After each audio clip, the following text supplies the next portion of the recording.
Olá, nesse vídeo eu vou apresentar uma linguagem de programação que nós desenvolvemos, chamada Haki, uma linguagem funcional inspirada no Lisp. E é um projeto que a gente fez já faz alguns meses, mas ela serve para a gente conseguir demonstrar um projeto interessante e real que consegue conectar com assuntos de teoria da computação, como por exemplo as gramáticas livres de contexto e a completude de Turing. Então aqui é uma linguagem de programação que a gente desenvolveu baseado no Lisp, a gente fez inteiramente em Rust.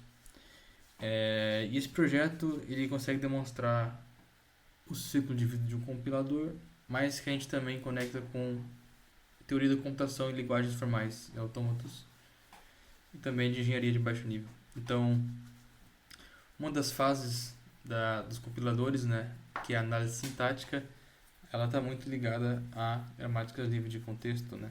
Então, a gente tem um parser usando a descida recursiva, né, recursive descent, e a gente cria uma gramática livre de contexto para descrever a sintaxe da linguagem, tá? Que é baseada em S-expressions do Lisp. Também temos uma máquina virtual que compila a partir da árvore abstrata de sintaxe. A gente consegue compilar para blocos de bytecode, que então a máquina roda. Também temos gerenciamento de memória com um garbage collector e otimizações de linguagens modernas como o JavaScript, que utiliza non-tagging, e tail call optimization, né, de linguagens funcionais, e um JIT compiler também, um just-in-time compiler. Então, falando sobre a gramática livre de contexto na linguagem, como ela é uma linguagem de programação e além disso ela é inspirada no Lisp, é uma linguagem que tem delimitadores alinhados, né, os parênteses.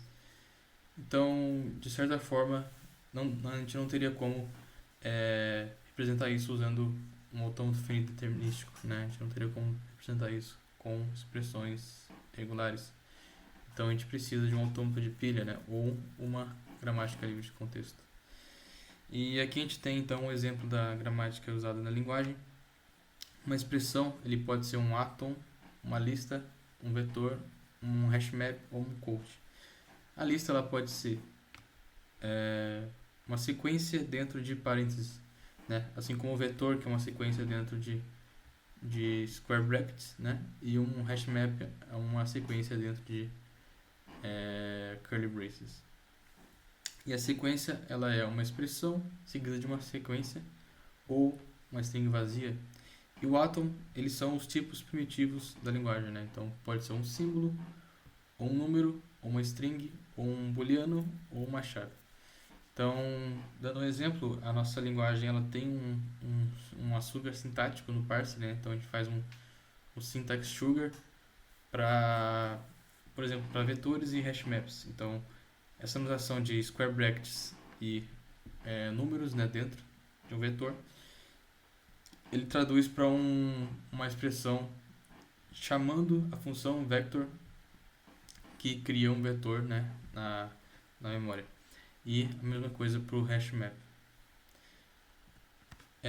Sobre a completude de Turing, então a gente consegue demonstrar que a linguagem Haki ela pode simular qualquer algoritmo computável, ou seja, ela é Turing complete, porque ela implementa essas três propriedades teóricas fundamentais. Então, ela tem memória arbitrária, porque a gente consegue alocar memória e mudar valores dentro do heap usando o garbage collector, né? Então a gente simula as operações de leitura e escrita da fita da máquina de Turing.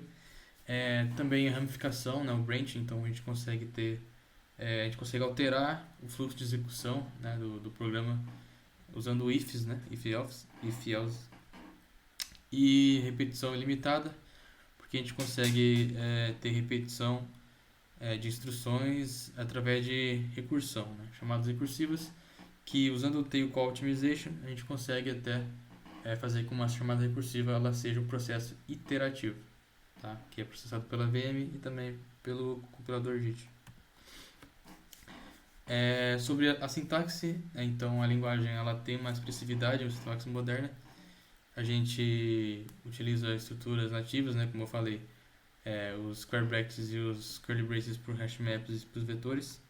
Também tem os operadores de pipe para a gente conseguir encadear transformações de dados de forma linear sem que a gente tenha aquele problema de alinhamento profundo de parênteses, né? Então mais uma syntax sugar aí, né? E o acesso de baixo nível, então a linguagem ela pode ter poder de ponteiros, né? Ponteiros boxed, também ponteiros crus, raw pointers, né? Como em C, e muitas outras features que a linguagem tem também. Então deixa eu demonstrar na prática o uso da linguagem. Então abrindo o terminal aqui, eu vou abrir o REPL da linguagem. Então a gente pode, por exemplo, começar fazendo uma soma de alguns números, né? A gente pode também tentar fazer uma multiplicação de uma soma, né? Também consegue, mas ela não se limita apenas a uma calculadora. A gente pode definir funções na linguagem. Então a função square, ela recebe um valor x e ela retorna a multiplicação desse valor por ele mesmo. Então, se a gente tentar o square de 10, é 100, né? Ou então, uma função mais interessante seria calcular a área de um círculo. Seria, né, a gente recebe um raio como parâmetro e a gente retorna π vezes r ao quadrado, né, que é a fórmula da área do círculo.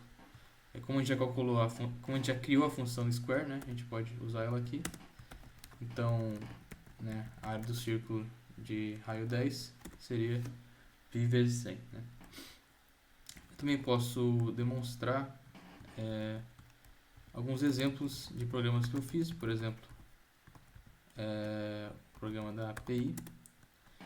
A gente consegue então definir aqui uma API, que esse dummy.json é uma API de teste que muitos programadores usam para testar desenvolvimento web, né? Então a gente faz uma função, a gente chama uma função http-get, que é da biblioteca padrão da linguagem, e a gente consegue então fazer uma chamada para a API e faz um parse JSON que transforma isso em um hash map.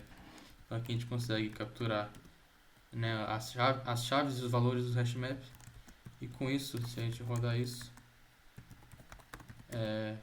então a gente tem o primeiro produto dessa API, né? Também temos como exemplo esse programa Jane Password. O que ele faz? Ele vai gerar uma senha, né, de forma aleatória.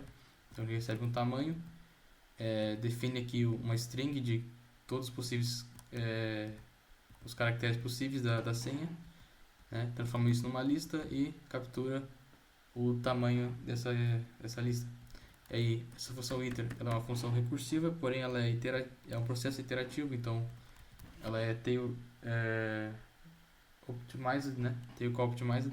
Então ela é uma recursão de cauda. O que ela vai fazer? Ela vai construir uma string nova passando a função random, né? Que faz com que a gente gere uma string randômica. Então uma string deixa eu desativar o modo debug, o modo release.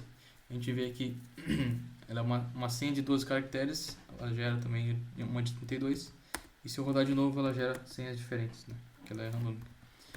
Posso também mostrar o uso de interface gráfica na linguagem. Então, por exemplo, aqui a gente está usando a biblioteca Raylib, né, que é uma biblioteca de interface gráfica da linguagem C, que é muito utilizada, né, pelos programadores. Eu não vou mostrar todo o código, porque ele é bem extenso, mas quem quiser ver vai estar no GitHub. Quem quiser olhar mais a fundo vai estar lá, né? E a gente até usa som também, né? Não sei se vai aparecer no vídeo, mas se eu rodar o código do jogo da cobrinha, né, ele roda aqui e funciona muito bem. Se eu comendo a maçã, ele vai crescendo, e se eu der o espaço ele corre mais rápido, se bater ele morre. Também tem como eu mostrar o jogo do Flappy Bird, né, que também usei o Raylib. Também tem o código dele completo aqui e vai estar no GitHub também. E se eu rodar, ele vai estar aqui o Flappy Bird, né? Então a gente gente pode ver que a gente roda o Flappy Bird numa linguagem funcional inspirada no Lisp, usando o JIT Compiler, né? E também posso fazer alguns testes de comparação. Se eu vier no benchmark, fiz um benchmark usando a função Fibonacci, né? Essa aqui é um Fibonacci recursivo e não otimizado, né? Então na teoria ele roda bem lentamente, mas se eu usar o JIT Compiler, a gente vê que ele roda até aqui rápido, usando o compilador just in time. E comparando com Python, né? Que é uma linguagem bem utilizada, vocês podem ver que o Python, a função do Python também é recursiva e não otimizada. Então, se eu rodar no Python, ele vai dar uma execução de tempo bem maior, né? Então, essa é a linguagem. Quem quiser saber mais está no GitHub. E obrigado por assistir.